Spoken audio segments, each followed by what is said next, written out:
গত ৪ মে রাতে জয়পুরহাটের আক্কেলপুর উপজেলার জাফরপুর বাজার সংলগ্ন মাঠে পাহারাদারকে জিম্মি করে ৮টি গভীর নলকূপের মিটার চুরি করে নিয়ে যায় একটি চক্র। পরে ঘটনাস্থলে রেখে যাওয়া চিরকুটের বিকাশ নম্বরে টাকা পাঠিয়ে ফেরত আনা হয় মিটার।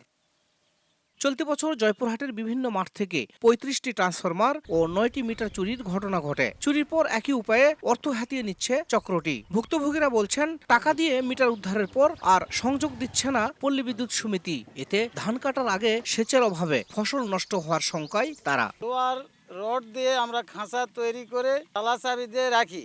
এরপরেও রাতের অন্ধকারে কে বা কাহারা আসে এই তালা চাবি ভাঙ্গে ড্রেন মেনক জিম্মিদার করে মিটারটা চুরি করে নিয়ে যায়। এই মিটারটি আমরা পল্লী বিদ্যুতের জমা দিতে গেলে ডিজিএম মহোদয় লাইনা উল্টামুখে আমাদেরকে আরো ঠেট দেয়। পল্লী বিদ্যুৎ সমিতির তথ্য মতে গত ৩ বছরে জয়পুরহাটে ৭৪৪টি ট্রান্সফরমার ও মিটার চুরি হয়েছে।